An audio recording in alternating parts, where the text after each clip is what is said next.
the controversy, to me at least, was it's really hard to agree on something, be it only a standard, how you write out the data and how you can compare it.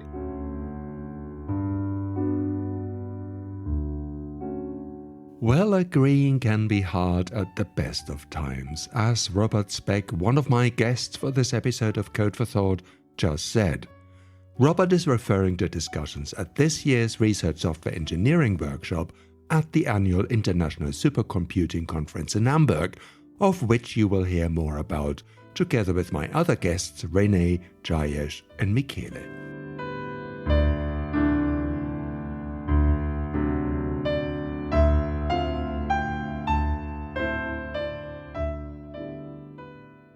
The International Supercomputing Conference, or ISC, is an annual event that contains not just a conference but also a trade show, followed by some workshops, such as the one on research software engineering.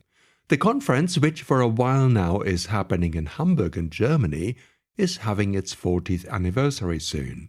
What started in 1986 in the German city of Mannheim with just over 80 participants has grown into a major conference on high-performance computing with well over 3,500 participants from 14 different countries. The RSE workshops at ISC came rather late to the party.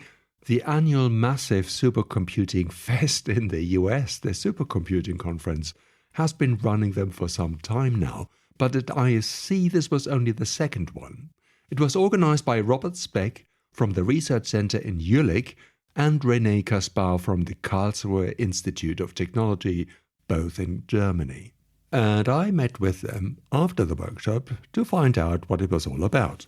My name is Rene Caspart. I'm working at Karlsruhe Institute of Technology, which is a university and a Helmholtz research center in southern Germany.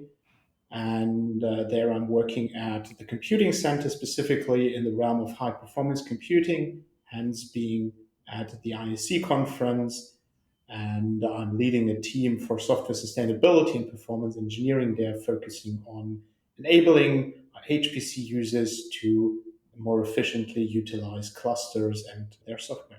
Hi, I'm Robert Speck. I'm from the Jülich Supercomputing Center, which is part of the Research Center Jülich, yet another Helmholtz Center. I'm one of the deputy directors of Jülich Supercomputing Center, division lead in math and education. And I'm heading a team on RSE for HPC. And if I still have some time left, then I actually engage in research software engineering on campus, which is the RSE initiative, building a community of practice. And basically within all of this, together with Rene, we set up the RSE HPC workshop for ISC 25 in Hamburg. Exactly, but it's not the first RSE workshop that happened at ISC, because I remember I talked to Marian last year and others. He organized, I think that was at the time the very first RSE workshop at ISC. There are, of course, other workshops, RSE workshops in supercomputing. There is the Supercomputing Conference in the US that happens annually in November, I think. I can't remember now where it is this year, St. Louis, I believe, or St. Louis. It's in St. Louis, and I'm sure in fact, I know there's going to be a workshop there. But why have a workshop in the first place? You know, it's a supercomputing conference. So yes, the entire theme is about supercomputing, but why have a separate RSE workshop? As usual, we were later than in the US, right? Because as you said, there were RSE workshops for quite some time at ISC. But at ISC, as you said, last year there was the first one more on community aspects of RSE and the interface between RSE and HPC, where I think there is actually a strong link between those two communities. They're not the same, but we have similar issues, let's put it that way, and similar questions to address. But this time, Rene and me felt, well, since it's an ISC, we may actually like to go technical. We may like to look into more technical aspects. We do like community building, absolutely. For this event, we thought, well, the technical aspect may actually attract at least different kinds of people. And I guess that's what it did. And to my understanding, people enjoyed attending the workshop. So when it comes to the technical questions that you wanted to have discussed at the workshop, is there a particular area that you focused on? And if so, I see you nodding your heads. And if so, what is that area? Robert and myself, we've had quite a track record dealing with continuous integration and continuous benchmarking for research software on HPC systems. So we've done that in a couple of projects and also a couple of hackathons in the summer school in the past. And we think that it's really an important topic in the realm of high performance computing, that you can actually not just test your software, which is also important, how well it's running on the system, does it compile on the system, but at the same time also being able to judge how effectively and how efficiently it's running on the HPC systems. And so this is the topic that we've chosen for this time for the workshop, all the tools and techniques around continuous integration and continuous benchmarking. Last year, I think it happened in the afternoon. It was half day. Was it half a day this time as well? Yeah, absolutely. Okay. Yeah. And rather unfortunate scheduling, I might say, because it was the Friday afternoon after basically the whole exhibition, the whole conference was more or less done, and everyone was really tired and eager to get back either to the hotel or actually back home. But still, well, I guess we had a decent amount of people. So I think it's what people call the graveyard shift. Yeah, well, yeah. It didn't feel like that, I have to admit. I was more afraid of it, but I think it didn't feel like it. It was very lively, lots of contributions, lots of people discussing, and nobody left the room that early. Okay, so how many people were there then? About 30, Rene, I think. Yeah, so looking around the room, I mean, there is not an exact number, and there's always people who just come in for a couple of talks, for a bit of exchange, and then head off to one of the other workshops. But all in all, around 30 people. Apart from the keynote speakers, so how was the entire structure? Was there sort of kind of presentation mode thing, or was there some kind of interaction? How can we envisage that for the people who weren't there? I guess I have to start with the idea of, in terms of the content. Our vision was that, given the topic of continuous integration and especially continuous benchmarking, or CX, whatever continuous we do there, our idea was basically we invite 3 keynote speakers who should talk about 3 different aspects during the lifetime of a HPC system.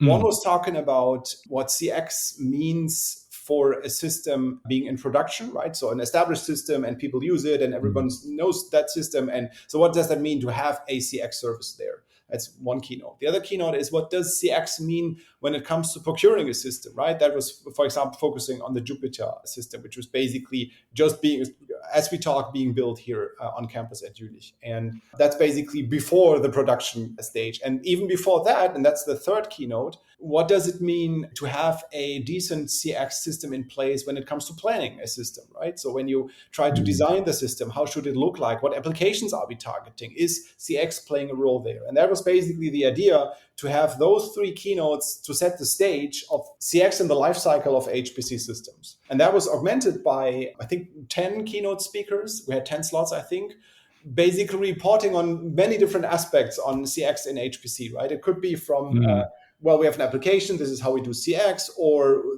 we have a system, this is how we do CX and how we provide this to people. Or we had people talking about RSE support, right? So how can they help to get codes on those CX system? What does that mean for them in practice? This was basically the idea, to have those, not only those longer keynote talks, but also those lightning talks. I think this was basically the main portion of the workshop, encouraging discussions.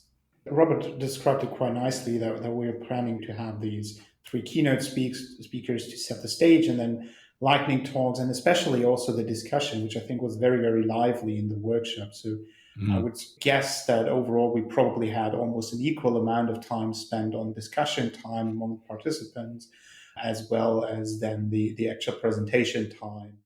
One of the keynote speakers Robert and Rene invited was Jayesh Badwaik from the HPC Center at the Research Center in Jülich. His talk was titled The Impact of CI/CD/CB During Jupiter's Ascension, and in the following conversation, Jayesh explains what all these C's stand for, why it is important that we have benchmarking in HPC, the tools they developed at Jülich, called ExaCB, what Jupyter is, and whether having a common tool set is possible, realistic, or even desirable. I am currently HPC software engineer at Jülich Supercomputing Center. I originally did my training in computational fluid dynamics, and now I am working in the Supercomputing Center as a performance engineer. I also worked on ExaCB for the past couple years something, and in relation to that, I'm also now working on the Synergies project, where we try to improve the energy efficiency of Euro HPC supercomputers. And there I'm part of the team that is responsible for continuous integration as well. Okay, XRCP is exactly what we're going to talk about, because you gave a presentation at the ISC workshop in Hamburg this year, 2025, and it's about continuous benchmarking for high-performance computing system, HPC. Could you perhaps explain what continuous benchmarking actually is and why it is important at all? So continuous benchmarking in a general sense means that you want to measure the performance of your applications or your systems or your workflows as a part of your development process, where you track the performance with every change of your software or your hardware. And for HPC, it becomes extremely important because there are different ways where a continuous benchmarking can help detect issues or improve the performance of the system. If you to break it down into three parts, the first part would be before even you procure an HPC system, you have to understand what kind of performance you want out of your desired HPC system. Can I just sort of ask what we mean by performance? What are we looking for? So when I say performance, I mean if you're running an application on a system and you're solving a problem, then typically what you want to see is the time to the solution for the problem. This would be one kind of performance. But sometimes you can also think of performance as energy required to the solution or something. This would be more energy efficiency, but also can be performance as well. Gigaflops per watt, for example.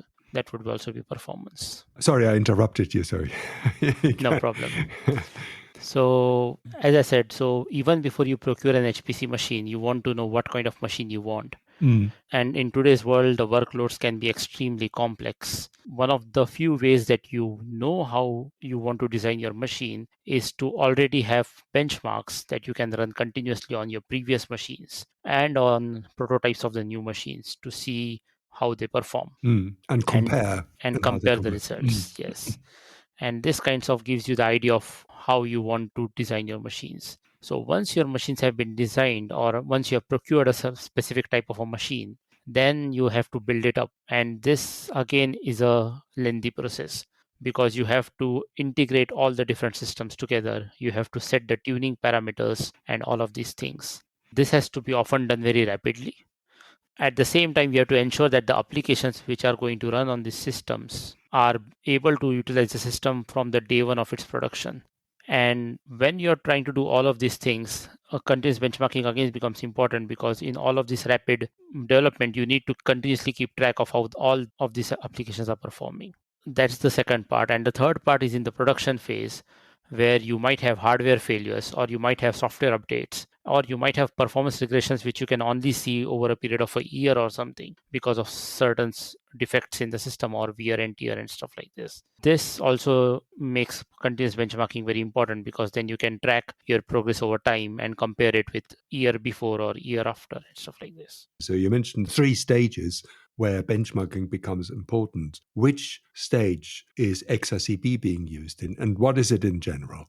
We designed XRCP to be useful in all the 3 stages. That was the original goal, but we only started designing it kind of after the first stage was complete for our new Jupyter system that we have acquired now. And so currently, we have tested it for the second and the third stage, which is the setup of the system and the production. So the production is still yet to come, but that's where we are going to use it. So what is XRCP in general? So as I said, we want to continuously monitor the applications and the system's performance for our system. Whenever you want to try to do this, you have to do 2 different things.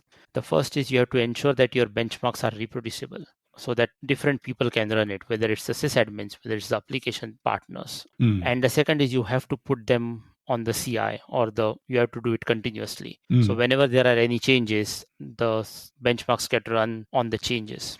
And over the last few years, scientists and sysadmins have become much more familiar with the first part, which is reproducible benchmarking. Even though it is still a work in progress, that's not the most difficult part right now. But the second part, which is doing this continuously on changes, this is still a little bit of a difficulty. What are the difficulties? What are the challenges there? So the first challenge I would say is that when you are trying to deal with a system of this size and a number of applications, then having a uniform way to run them, having a uniform way to detect changes is the biggest challenge, because all of these applications come from diverse backgrounds and they all have their own workflows. And even when you're dealing with the systems, the different parts of the systems are designed differently. They have their different workflows. So getting all of them together to have a uniform way to run them, to have a uniform way to report their performance, to be able to share this performance with others without having to write new code or without having to generate new reports is the difficult part. And it is difficult because you don't want to overload the reports with information, but at the same time you don't want to make the reports so weak that you don't detect problems. Yeah, so you need to find the right balance of what kind of stuff you report and what you leave out. Is that it? Yes, exactly. This you can only kind of get with time in the starting. At least that's what happened with us. So we started with a small set of things that we had to report, and then we understood that what new factors we had to report. We also included them. What kind of factors are you looking for? So could you give us a flavor of the kind of data that are being presented in, I guess, some form of dashboard? We thought about this a little bit, and what we realized is that different applications have different way to measure performance. So, for example, we had 70 plus applications in our early access program. So if we want to see the reports from all of them and be able to read them, then it's impossible if all of them are reporting their own parameters. So we kind of enforce that all of them should report only a runtime in seconds so that we can look at it once and understand what's going on. But then we gave them a flexibility that they could report runtime as they saw fit. So it doesn't have to be the actual runtime of the application, but it can be runtime of the parameters they want. So if someone wants to report the number of tokens they are doing per second, then they could instead report the time it takes to 1 million tokens, for example. XRCB has been designed for Jülich, for the Supercomputing Center in Jülich. Can it be applied to other supercomputing centers as well? And how would people do that? When we wanted to do this, we also wanted to kind of ensure that the benchmarks that applications are writing and the workflows that they are using, it is not centralized in the sense that different applications can do it separately on their own. They don't have to have a central place where they have to contribute everything. And this also meant that we decided to depend very less on the systems that we are doing. And so to answer your question, yes, we can run this on other systems as well. It has been designed to do that. The requirements that we have from the other systems is that they should have a way to run CI from their GitLab or from their GitHub to their machines. And that would be the kind of the only requirement. And then everything else can be kind of designed on top of it. So XRCB is one tool. Are there any other tools that do something similar? Or did you actually have to start from scratch because nothing like that existed before? So we did start from scratch, and that is because nothing that we wanted specifically existed, but there are a lot of tools which are in the vicinity of what we want. For example, there is a tool called Ramble. It also works on continuous benchmarking and kind of trying to specify the experiments correctly and reproducibly. Then there are other tools that were in the workshop as well, like the CX as a service from the KIT. And then there's a cloud tool called Bencher, which also does continuous benchmarking on demand, very similar to what we do. But as I said, none of them exactly matched what we wanted. And it was kind of difficult to reuse a lot of things. So we had to start from scratch as well. So you're trying to make sure that your XRCB can be reused or makes it easier to reuse than, say, the other tools. Well, yes, that's the goal, but it's a difficult field right now in that sense because a lot of it is kind of unknown. There's a lot of complexity that comes into the field when you're trying to do this. There's a complexity from the site. There's a complexity from the application. So the site may want a certain type of configuration for the systems. The application expects a certain different configuration. And the user who's running the benchmark, they expect a third different configuration. And the whole complexity is kind of trying to specify a single configuration out of these three constraints. And everyone is kind of doing this separately. And we don't know if there is a single way of doing this. So while we do try to make it reusable, it is possible that not all of the things are usable by everyone. So what we did try to do is we tried to make components also loosely coupled so that people can use one component without having to use the full XRCB if they want to do that. So that is another way we are trying to make it more reusable. Well, I think that's a good point, because I think the systems can be too different and the demand on the systems can be quite different, because depending on who's using it and what kind of applications. So we're probably not going to have one universal tool that solves all our problems. Hence, something like XRCB and other tools. So what do you think the future of XRCB will be? In a way, for XRCB, we are still in very early stages of development, and we are still learning a lot of lessons from it. What we know is that we have had some really good results with XRCB during the bring up of Jupyter. We plan to continue using XRCB for our production phase of Jupyter as well. And we are planning to expand on its functionality so that it can cater to more and more needs which are coming up as we are getting more and more applications. Could you quickly explain a little bit what Jupyter is? So you mentioned that a few times. Jupyter is the current flagship supercomputer at Jülich Supercomputing Center. It is the first exaflop machine in Europe. And it is a machine which consists of mostly GH200, the Grasshopper nodes right now.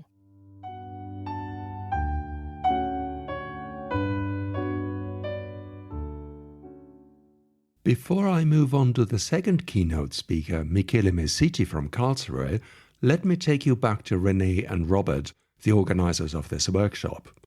As they said earlier, they wanted this workshop to focus on technical aspects and in particular continuous integration and benchmarking for HPC systems. Now that they've run this workshop, did they actually get what they expected? It's very hard to say what our expectations to the workshops are exactly. I mean, it was the first workshop that was focusing a bit more on the technical aspects. Of course, we have seen last year's workshop. We have been there.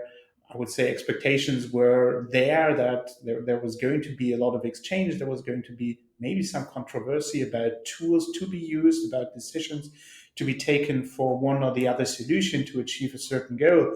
But I would say all in all, we went into the workshop really expecting mostly to get like a good discussion going among the people, to connect people, to sort of figure out where certain goals are leading currently in that realm. And I think this was really nicely mapped. What do you say, Robert?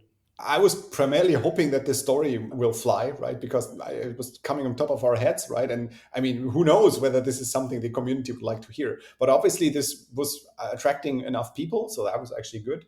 And I did not think that the discussions on a Friday afternoon, borderline evening, were that lively. And that actually, there was more than I could expect. You talked about controversy, so I'd like to home in on that. So what were the controversies? Were there any controversies? And if so, what were they? Yes, there is the usual controversy about mainly a sort of selection of tools, of approaches. You typically have 2 or 3 camps of people or groups of people who are focusing on one solution, and then another group that comes along doing the same but with very different tooling. And so of course you have like the big national labs in the US, for example, who have their tool chain, for example, in the scope of the XSK Compute project. And we've seen one example from Olga Pierce about the Benchpark. Yeah. Benchpark tool that's quite heavily used in that context. And then on the other hand, you have people, for example, from Europe who are doing very similar things with different toolings and are still achieving the same kind of results. So it's not so much as a controversy about which result should be there, but it's more of a controversy about how do we achieve that result, and couldn't we like have one common solution for everyone to have more support for that.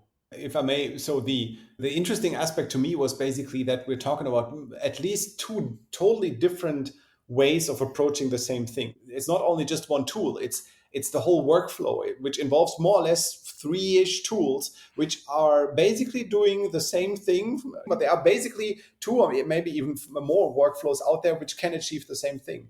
And, you know, the vendors or not the vendors, but the hosts of the supercomputer site decides for one or another. One is basically, is it easy build or is it Speck, right? That's one thing. Is it Benchpark or is it something else? And then on top of that, people build their CX and build their pipelines for their applications. And as Rene pointed out, the end result is pretty much the same, right? You have your benchmarking data, your CX, your ideally green check marks, which tell you the code does something meaningful. So great, that's awesome. But the way they get there is so different. And the controversy, to me at least, was it's really hard to agree on something, be it only a standard, how you write out the data and how you can compare it. If I run stuff on my machine, that's awesome with one pipeline. If I run stuff on some US machine, it's also awesome, but I have no way to compare the data because the format is different and we can't, there's no tool to relate them. And that is, I don't know. It felt like, well, there's time to change that. But then, as we all know, we can ask for a standard, but it will just be the N+1 standard. So it's going to be tricky. I guess what I'm hearing is that, yes, there was controversy about which tool is going to be used, but no resolution about the kind of agreement of how we move forward to a more standardized way of doing things. Am I getting this right? I guess the workshop was not the right place to expect an agreement on something, right? This was basically, to me, the valuable output of this workshop was to show that there is such a thing as a controversy and it's actually needed to talk about. One way people can continue talking about this is, for example, the High Performance Software Foundation Working Group on Benchmarking. There is basically an established forum for exactly those people who, can and will and probably already did talk about these things. What the outcome of this will be, I don't know, but at least this workshop helped a little bit to draw this into the light and say, well, there is something where we can actually make a difference here. Well, it sounds like the workshop in Hamburg triggered a lively discussion. But anyone who's worked in software engineering for a while will have noticed that engineers can get quite attached to certain tools and coding practices and can get at times even zealous. And so I'm not entirely surprised to hear that factions have formed around different tools. We already heard from Jayesh that bringing different tools together is tricky though. Yes, we want to avoid reinventing the wheel, and yes, we should avoid duplicating efforts. At the same time, the way different centers are set up and the way different types of machines are being used may merit also different solutions. Which brings me to the next keynote speaker, Michele Mesiti. His talk was called The Past, the Present and the Future of CX at the National HPC Center in Karlsruhe, where CX stands for Continuous Integration Benchmarking and so forth. And in our conversation, Michele highlights the rather diverse environment in which HPC systems operate in. Okay, so I am Michele Mesiti. I would define myself as an RSE. I've been an RSE since 2017. I've been traveling a bit around Europe. So I was first had my PhD in Pisa and then moved to the UK when I learned about this RSE movement. And then recently, like 3 years ago, I moved to Karlsruhe in Germany, where I work at KIT now as a part of the software sustainability and performance engineering team, which is part of the Scientific Computing and Simulation Department, which is part of SEC, the Scientific Computing Center. And it's high-performance computing. Yeah. So my focus now is support to high-performance computing. And this was basically the focus of my RSE career so far, I would say. Your talk at ISC 25 was called The Past, the Present and the Future of CX at NHR at KIT. Oh, okay. And I think we need to take this a little bit apart, what all of that means. KIT, that is the Karlsruhe Institute of Technology. The NHR, what is that? So it's the organization at the federal level in Germany that manages supercomputing center. So it's a Nationale Hochleistungsrechnen. Right. Actually, I don't know this. Hochleistungsrechner, yeah. I think the German phrase is Nationale Hochleistungsrechner. I think it's National HPC, basically. But the CX, because I think that's what we're talking about today. Yeah, so the reason why we use CX instead of something a bit more specific is this, that we know more or less what continuous integration, continuous testing, continuous benchmarking are. And there's also other expressions that start with continuous. So that's why we say CX, because this X stands for many things. In the context of HPC and RSE, I think we are mostly concerned about continuous integration, possibly continuous testing, but specifically in the case of HPC, continuous benchmarking. Mm-hmm. And that's more or less the thing which is a bit more specific to what we do and which is the most valuable thing for us, I think, for RSE in HPC.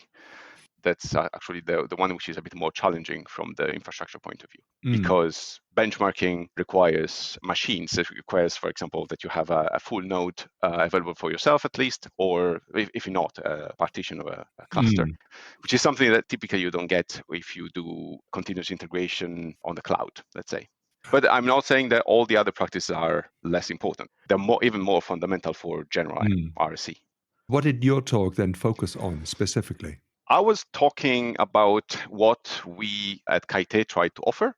So all the tools, all the infrastructure that we have developed to facilitate these kinds of workflows. For example, I mentioned that we have a quite complicated situation regarding the infrastructure. So we have actually 3 different clusters in Karlsruhe. There's one cluster which is like for every academic person or every student in Baden-Württemberg. So it's quite we have thousands of users. And this is a tier 3, so it's a bit like lower tier in a sense.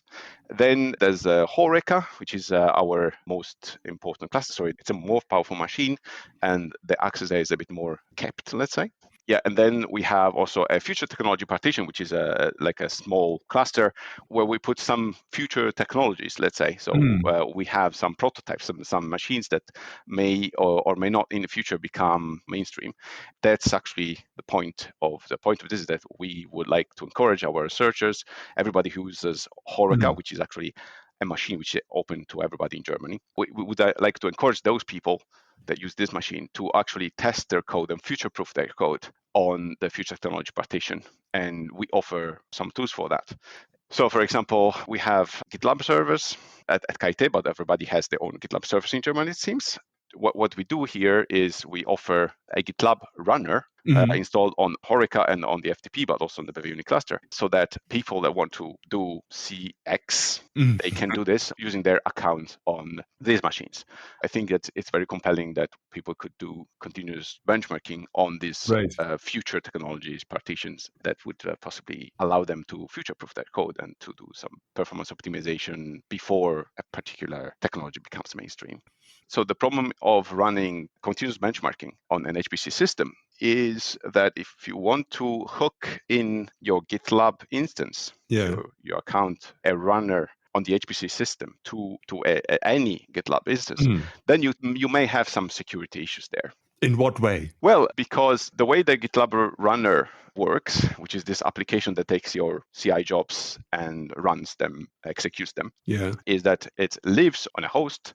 In this case, it could be like, there's different possibilities, but it could be like the compute node in an HPC cluster or a login node in the HPC cluster. This application is to run there, and then it will connect from there to the GitLab server where you have the code, where you made the push. So this is kind of a backdoorish approach, which many system administrators are not really happy about, because it may allow arbitrary code execution. If you're not very careful about who can commit code to your repository, could start a CI workflow. So the approach that people in Juli, for example, use is that you have a centralized CI service, like a centralized GitLab runner, which is managed by Jacamar.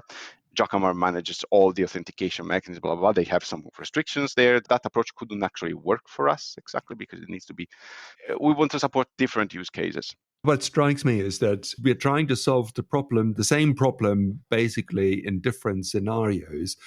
And it sounds a little bit like we're reinventing the wheel in some cases. Yeah, that's one of the things that actually was discussed during the workshop, and it was a hot debated issue.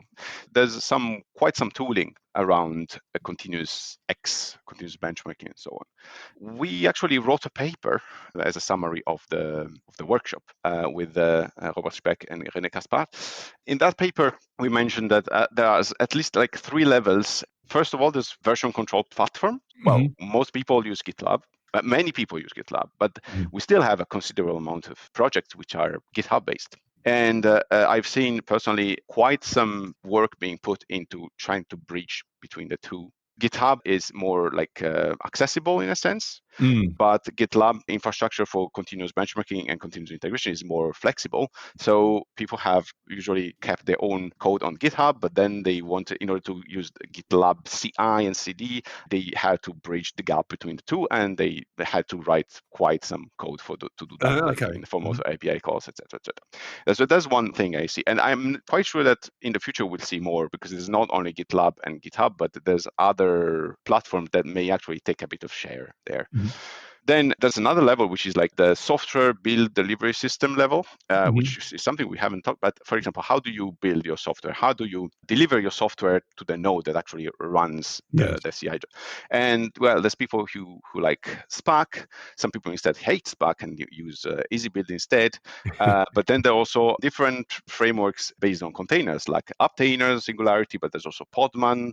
Here, actually, we use Enroute, which is an NVIDIA thing that actually does quite similar to Docker, but it has some limitations. And there's more, because there's many things. There's like Shifter, other things I have never used. And then there's another level, I would say, where people do different things, which is the end of this tool chain. So once you have run the benchmarking and you've got the data, how do you process it? How do you visualize it? So for example, there's a Reframe, which is a tool which has been developed in Switzerland. There's Jube, which is another tool, similar tool that has been developed in Jülich. And there's a Rumble, which is another tool which has been used mostly in the US. And here we have our own data visualization tool, which is called JobMon, developed here at KIT. So you see, there's a lot of different tools that fulfill the same role, let's say, but they're not necessarily interoperable. They may answer slightly different needs. Yeah, the situation is a bit complicated, I would say. So it's a little bit fragmented. That's what it sounds like. And was the debate then, I wouldn't say conflict, but what I'm hearing is that there was an intense debate. You say it was quite heated at times. Is that people want to get it together and say that we shouldn't be reinventing the wheel for all these three different levels, and we should be using, say, one agreed way of data visualization. Let's take that as an example, or one way to build our software. Or is it that, well, my tool is simply better than your tool? Where was the heated debate? Where was the friction point? The discussion that started actually after my talk was due to the fact that we had some tools that are used to dispatch the job on the HPC cluster, which is something which is really specific to the GitLab Runner ecosystem. And even there, which is like this is a kind of sub-level of level one that I mentioned before. There, I've seen a lot of people writing their own tools to configure their system to interact with the GitLab Runner in a way. For the specific topic, there was kind of discussion like, so you've developed your tool at KIT, can we use it? And why aren't you using Jacamar, for example, which is a similar tool that does similar thing? Yeah, we agree that we have differences in the kind of use cases that we support. There's two reasons for the difference. There's like accidental reason for the difference, like just we didn't know that the tool existed before, and that's why we developed our own. But I think we are at the stage now that, thanks also to these initiatives, this workshop, we know more or less what are the tools available, and further development happens because there are slightly different needs. What the paper we wrote advocate for is trying to come up with some fair principles for benchmarking. When we do the data visualization, the data processing, we can exchange, for example, data between different HPC centers. So we run the benchmark on a machine, and we should be able to compare the results on this machine with the results on another machine. At least this kind of interoperability, I think we agree that it should be possible to do that. But of course, one needs to come up with some kind of a proper data schema so that we are comparing apple to apples. You and other people have written this paper.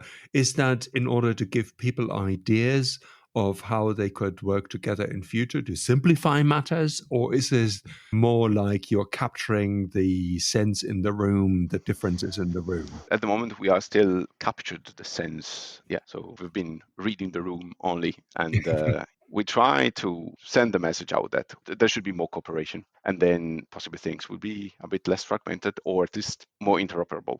So the idea is, well, yeah, possibly you cannot unify the tools because of the slightly different needs of every HPC center, but still we should be able to reach an interoperable standard of some sort.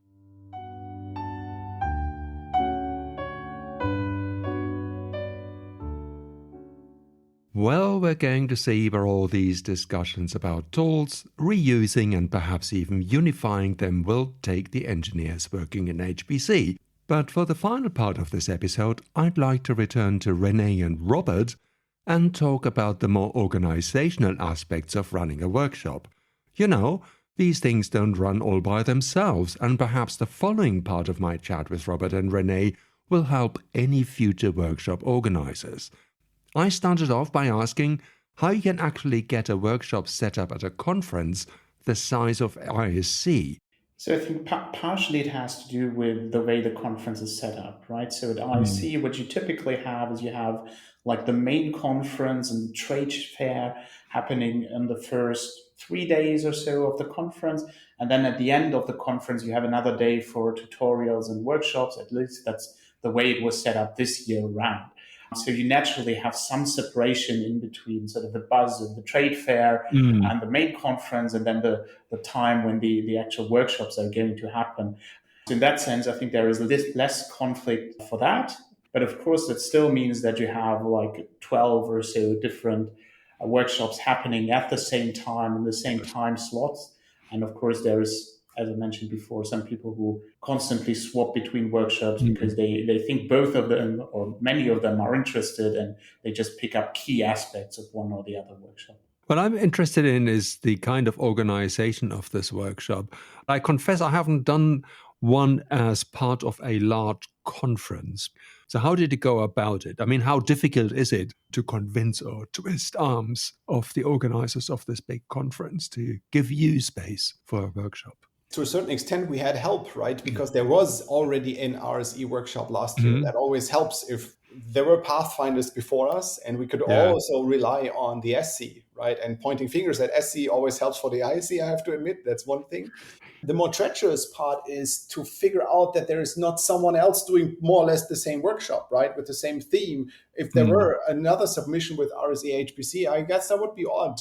And then it's clearly up to the organizers or the committee to either make us known to each other and basically say, well, either you got to merge or we got to pick. That didn't happen because actually we knew that there was nobody else filing a proposal for a workshop. And we also spoke to one of the chairperson for this, for the workshop track of ASC to what she thinks about this. And that was actually quite helpful, right? If you have the contact from the community telling you, well, being the chair of this whole thing, it would be actually great to have something like that. That is kind of a supportive way of convincing you that you should actually submit something there. So how much time did you actually need to prepare for that? It's quite hard to really put a precise number on that. When did you start doing it? When did you start getting involved and setting it all up? Too short before the deadline, I have to say. As always. At least to my feelings, I may be weird here, but it was just a couple of weeks before the deadline. So sailing a little bit close to the wind then. It worked out well, but then you rely on quite a handful of people, right? You have it's us, but we know that we can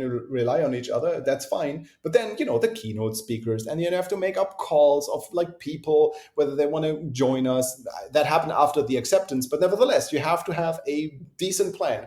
But it worked out, but this is basically the start of all of that. You write a proposal, ideally with already some names put to this, and then ideally you get green lights from the committee to say, yes, you can do the workshop as part of ISC, and well, then whatever you promised in the proposal, you got to do. And there's also the kind of funding, isn't there? I would imagine there might be some costs involved in setting all this up, or is this being taken care of separately, or there's absolutely no cost involved, whatever. You get a room, this is where the workshop is, and the facility is there. That's the nice part about hosting such a workshop as part of such a large conference like the ISC conference, is that effectively all of the, let's say, surrounding needs for the conference are being taken care of. So you have like a room available, you have all the needed setup for like video, audio, whatever you need along those lines, you have that available.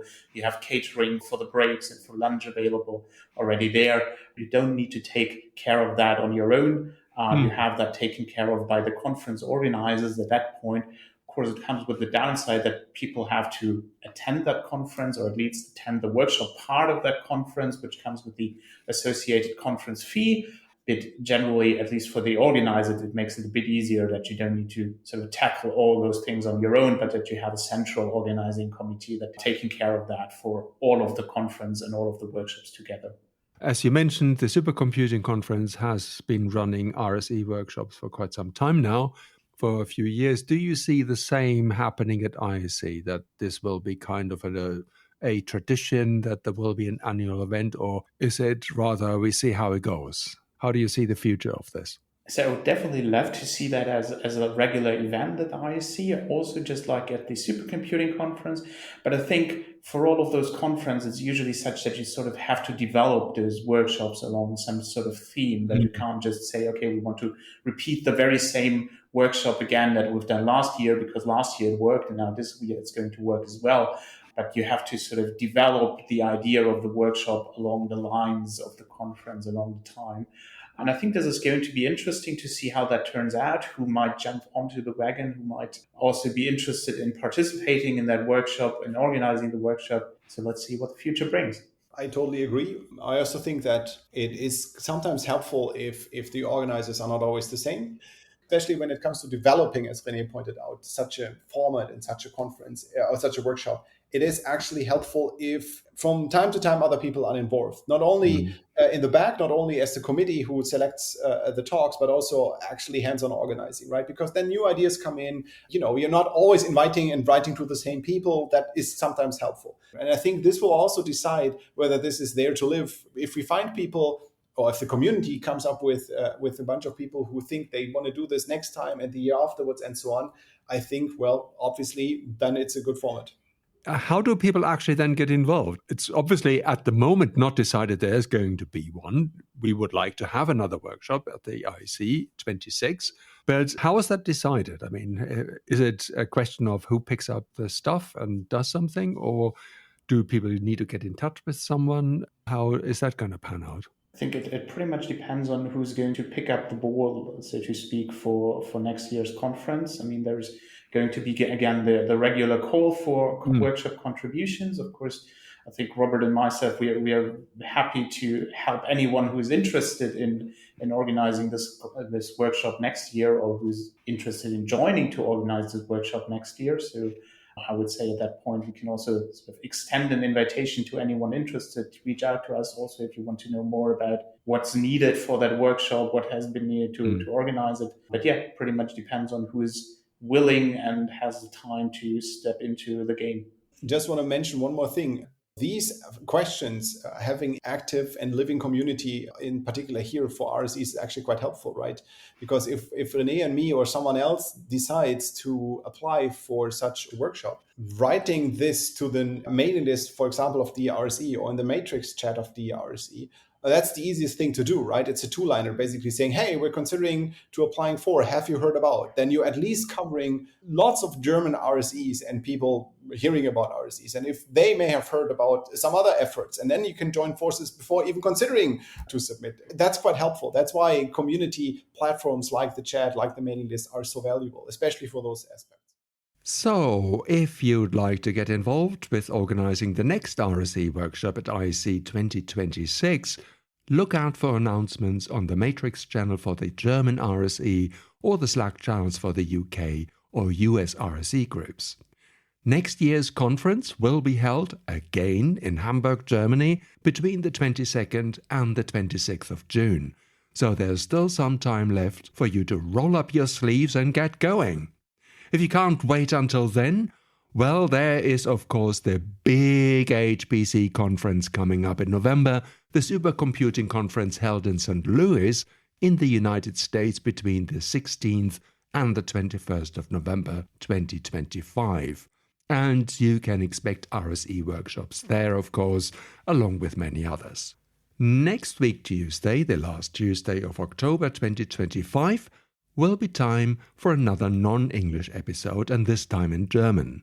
My guest will be Eric Upschulte from Jülich in Germany, who will talk about his tool called cell detection. So thanks for listening, and I hope you tune in next time.